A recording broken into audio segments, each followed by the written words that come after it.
With his mouth covered, our boy looked like a hostage. The teacher asked whose voice it was, and he said it was his brother. It was time to read the next page. The pretty girl next to him apologizes to him. Her name was Hoshikawa Haruka, the top student and the top beauty. She was really popular at school, so he assumed she had no interest in him. Yoshino Kanata. It's unbelievable she shared the same room as him. He wondered why she touched him, and she had an issue with her computer. Something was acting strange, and it may not be the computer as she was smiling. She said the controls weren't working, but he thought she was enjoying teasing him. He face-palmed his own face and thought it was troubling how she was touching him. Thank God he was a gentleman. It was time for his flank, but something caught his eye.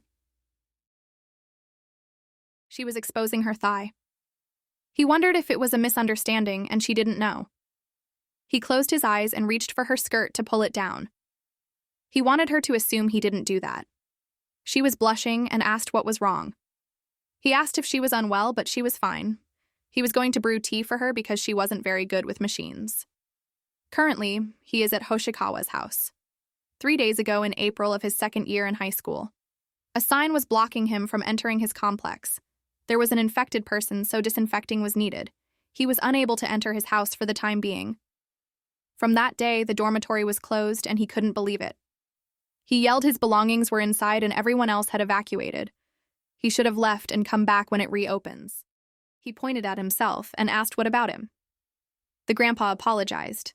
He was in shock. He never imagined such bad luck would occur while he was messing around with the computer room. First, he called his mom, but she didn't want to be infected. Next, his friends who couldn't let him stay. He was standing in a disbelief state. He was planning to stay at an internet cafe, but he was a high school student and couldn't stay past 10 p.m. This happened at the karaoke place and family restaurant. Hotels were expensive and his total assets were 20,000 yen. He laid his shoes on the ground and climbed onto a bench. He wouldn't die from sleeping outside as it was spring, known for being warm. He looked at the park and saw somebody walking towards him. It was Hoshikawa from his class. They locked eyes and she had some sort of reaction. They instantly looked the other direction. Hoshikawa withdrew something from her bag and started to wave it around the entire park. She was mad she couldn't catch any Wi-Fi signals. How troubling. She was speaking like a robot and their eyes met once again. He was about to fall asleep and she was startled over him about to snore. He was sorry, and she was just surprised. She recognized him as Yoshino with some difficulty because of the mask and darkness. He confirmed it was him and her tone relaxed. She looked happy and he didn't know she was like that. She asked why he was out there when it was dark. He hesitated to say he was sleeping outside. He started to explain why he was outside sleeping on a bench. He asked what she was doing. She confidently said she was outside to catch a Wi-Fi signal. She heard online classes were starting, and without Wi-Fi she couldn't attend, so she would catch it and bring it home. The public park's Wi-Fi was only used in the park, and she couldn't believe it. He taught her to set it up at home with an internet network. He was sure she was able to understand it herself, but she was terrible with machines. She was scared to ask something, but knew he was in the computer club and wanted his help. She asked him to teach her about computers if it wasn't too troubling. He assumed it was a dream. To think Hoshikawa would ask for his help. He agreed to her proposal and she lit up instantly. It was better to help somebody than sleep outside. This reminded him about a time she asked about Wi-Fi. She started to point to the direction her house was. He thought this was somewhat of a date. Her house was shining bright for our boy to notice. She invited him in, and he didn't know what to expect after living in a dirty all-boys dorm. He couldn't believe how clean everything was. He said everything was amazing. She didn't know what he was talking about. She took off her mask and her beauty started to shine. Even without her mask, she was still stunning. He mentioned every facility seems to be convenient and she agreed, but yelled it was actually inconvenient.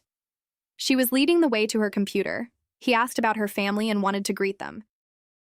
They weren't present, making him confused. Actually, they didn't live where she did. He was out of breath thinking it was just the two of them. She asked if he didn't want to come in, but of course that wasn't the case.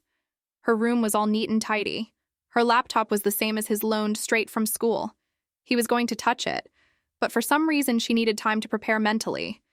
He wondered if there was a screen she wanted hidden and he allowed her to touch it. She was troubled not knowing what to do.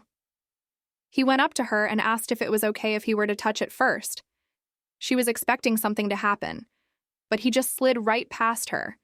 He started to mention how to connect to the internet, and she said it was embarrassing. But she didn't mean it in the way he explained. It was fast, and he told her it would automatically connect. She grabbed his arm and said, "Wait." He held his hand and was thankful. He asked if he could go back, and she asked where. To the park is where, but she didn't want him to get sick. She lived alone and had a spare room for him to stay in. He turned around and said he overstayed. However, she asked why he was trying to leave. He wondered if she was offering him to stay, but if he messed up, she was famous enough to ruin him. She stammered she was only good with Wi-Fi, and any other machine would trouble her. Online classes were starting, and she didn't want any issues, so she was going to let him stay. She realized what she did to his hand. He was willing to stay, and her mood changed to a happy, bright one. She held his hand in a joyful manner and was fine with him staying. It was no bother because she was happy to learn about machines from him. She started to laugh, and to him she was a cute creature. He couldn't believe it was the same flawless girl in his class. Well, now she will be counting on Yoshino for his help. He would be counting on her too, but at that moment, he didn't notice the lie. During her childhood, Haruka was told she was bad at lying. They could tell just by looking at her eyes, and this scared her. In her room, she was delighted he didn't find out. Thanks to her lies, she could live with him. It wasn't a coincidence when she learned the student dorms were closing because she was concerned about Yoshino. She was going to feel lonely, but if he was well, she was happy, but what if he couldn't leave? She wasn't bad with machines, after all, she was a genius. She learned that high school students couldn't stay in establishments overnight, therefore he had to be at the park. Catching Wi-Fi wasn't the goal, instead catching him was. She was smiling the entire interaction, and the mask saved her from getting caught. Being bad with machines was just a spur of the moment because she didn't plan how to approach him. Must have been the time she pretended to be like that a year ago. Her phone wasn't connecting because she just moved after the entrance ceremony. She had an issue for 30 minutes and somebody passed her. She took his attention, confirming it was him she wanted. She asked how to connect to the internet. She gave him her phone and he started doing his work on it. It was a while since she relied on somebody else's help. He was done so quickly, pointing out the issue was the phone was trying to catch free Wi-Fi. She just bought the phone and didn't know anybody close by. He asked if she was enrolling there, and she was. He offered her help with anything in the future. This started her affection towards our lovely boy. It was after they met again in the classroom. She loved the part of him being indifferent to girls, and his aura was calm. She didn't know how to approach him because she was bad at lying. She began to daydream about moments with him, his gaze on her, holding each other's hand, and reactions. She finally ended up bringing him to her apartment.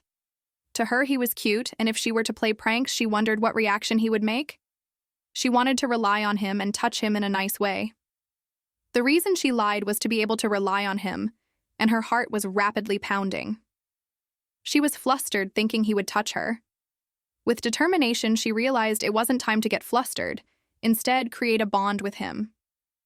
Before the emergency state of the city was lifted, she wanted to create a state where they were in love. She didn't want to seem like an obsessive woman to him. She imagined a scene where they were about to get active together. She wanted Yoshino to make a move on her. For that, she had to make moves so her lies and desires don't get exposed.